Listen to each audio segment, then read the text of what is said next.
France's president's second day of an official visit to Indonesia. Emmanuel Macron signing a preliminary defense pact, most notably, that could lead to the sale of more Rafale fighter jets. The French president speaking with university students. He got a very warm welcome in the capital, Jakarta. Now, it's not just about defense and cultural ties.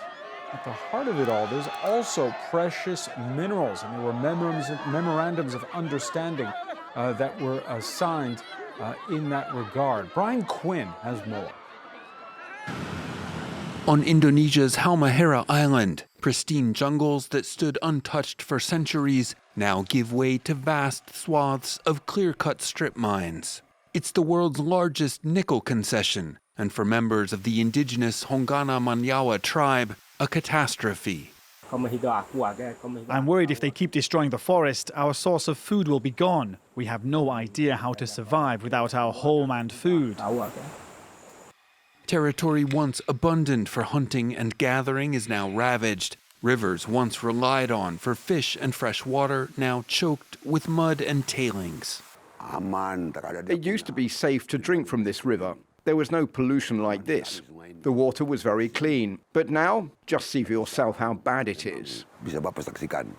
This is the price of the clean energy transition. Electric vehicles require powerful batteries, which require nickel. Indonesia is the world's top producer, with the largest known reserves. Halmahera is home to Weda Bay Industrial Park, where nickel mined on the island is processed. In 2020, Indonesia banned the export of nickel ore, processing onshore instead to preserve its share of the value chain. Since then, the workforce here has more than doubled to roughly 30,000 people, bringing not just deforestation, but also new diseases, poaching, and conflict. Indigenous land rights are enshrined in Indonesia's constitution, and a 2013 court ruling should have given local tribes more control over their traditional territories. But with mining now making up nearly 9% of the country's GDP, NGOs say such laws are poorly enforced. Turning the area into a mining concession to boost the economy has not solved problems, but rather added new ones. If the government keeps using economic arguments to justify marginalizing the Hongana Manyawa community, that's a violation of human rights. Hongana Manyawa means people of the forest, but with no official titles to the land. Many fear that the concession, which its owners hope to expand, will leave the tribe with no forest in which to live. And for more, we're joined by Jafar Suryomenggolo, researcher at the Southeast Asia Center think tank. Thanks for being with us here on France. Thank you. Great to be here. This question of nickel, of precious minerals, it's become so big in this bilateral relation. Yes, it is, because it's, well, as we know, it's part of the supply chain failure now. France needs to secure it for the productions of the EV, and everybody needs that. And not only France, but it's more importantly in France, because to secure independence of resources. Yeah. Before we used to, the French used to rely on New Caledonia, and now it's no longer enough. Well, it's not enough. The production in Indonesia is jumping up since 2014. So, and the ban also. So really, at the point at this moment, is dominated by the Chinese companies, and France actually was involved in the investment also there. So, in the context of strategic autonomy, which is the so-called strategy of France, they really need to have it. So it's interesting. This is the second leg of Emmanuel Macron's Southeast Asia visit. He was first in Vietnam. He'll finish with Singapore. Yes. Indonesia, you could argue that this is, even though Vietnam is that China plus one huge manufacturing hub, that this is actually more important for France. Prabowo Subianto is going to be the guest of honor at the Bastille Day parade in Paris. There have already been orders for French fighter jets. There's the possibility with this preliminary defense pact that was signed that there'll be more orders in the pipeline. But it's about more than arms sales. It's also about a strategic partnership? Yes, of course. It's just beyond geopolitical issues. Of course, it's also business issues. We see already the report about nickel. But beyond that, there's also issues about Danone investments, Total Energy investments. So it's not only about geopolitical, just like what you said, but there are also business issues that bring along. So this is important visits.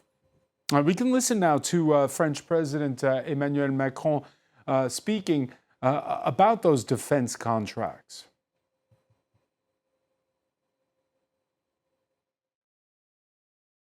To serve this vision, this partnership of sovereignty and balance, we have in recent years strengthened an unprecedented bond in defense and security. And I'm pleased that the letter of intent signed today can open up further development, with new orders for Rafales, Scorpens, and light frigates, as well as consolidated joint exercises, joint training, and closer cooperation between our armed forces. Jafar Suryomenggolo, is Indonesia in the same boat as Vietnam, having to balance its relationship with China, relationship with the United States, and relationship with France, which also is a player in the Indo-Pacific?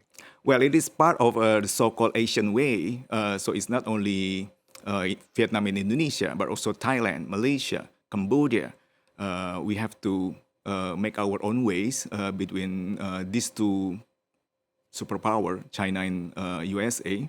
Last week, Prime Minister of Anwar Ibrahim of Malaysia already proposed ASEAN should have a common voice within this US tariff debate. And the agreement, the consensus that reached out, I think 2 days ago, that ASEAN will go together and will not hurt each other in the negotiation with the US. So it's not only about Vietnam and Indonesia, but also other countries in ASEAN. Will not hurt each other. What does that mean? Well, when you're negotiating with US, then you will also sometimes sacrifice your neighbors. That kind of thing happens. But part of the agreement, you will not do that. So if Indonesia negotiating with US, it shouldn't hurt Thailand. It shouldn't hurt Malaysia. It shouldn't hurt Vietnam. So that's the agreement together. And it's already reached out 2 days ago. And they're sticking to that. They are sticking to that. Okay. And that is a good way, I think. Because at a summit, it's easy to say. No, I think it's already an agreement already signed, so they cannot just run away from that. So it's a good way to deal with the US, actually. So we see those exuberant images there with that university visit by Emmanuel Macron. How is Emmanuel Macron received more broadly by Indonesians? What do they make of him? Well, France have a positive image in Indonesia, actually, and much more positive than the US recently, of course. And it's very good that the president spent 90 minutes, more than 90 minutes, with young people in Indonesia. The questions, as you said, are pre-prepared when he does those Q&As with the students. Well, it's common too. The thing is 30% of Indonesian population is young populations. So he needs to deal with these young people, and this is the future of Indonesia. So it's good that actually the president invite more students, Indonesian students, to France. At current rate, it's only 1,000 students, Indonesian students in France, actually. It's very small. Indonesian student in China, 15,000 people. So 15 more than what they have in France. So in that way, France need to, double up, triple up Indonesian students. Did he make any promises? Because we're later talking about foreign students in the United States in the France 24 debate. Did Emmanuel Macron make promises in that regards to the Indonesians?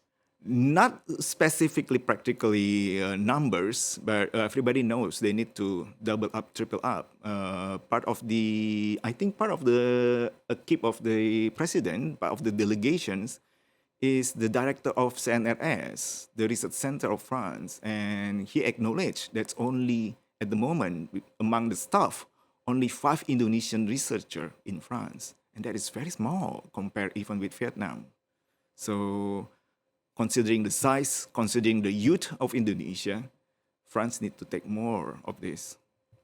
In the tabloids, they're still talking about Slapgate, that little incident that was caught on camera between the French president and his first lady when he arrived in Vietnam. Is that over and forgotten by this point in the trip, or did Indonesians talk about it too? No, we didn't talk about it so far because when he arrived in Jakarta, we already saw it's very arranged clip that the wife and the president are happily and in arms. So that is a good point, actually.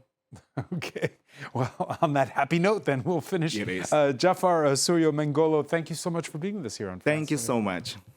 Stay with us. There's much more to come. More news plus the day's business. And in sports, we'll go to Selena Sykes, who is at the French Open tennis tournament.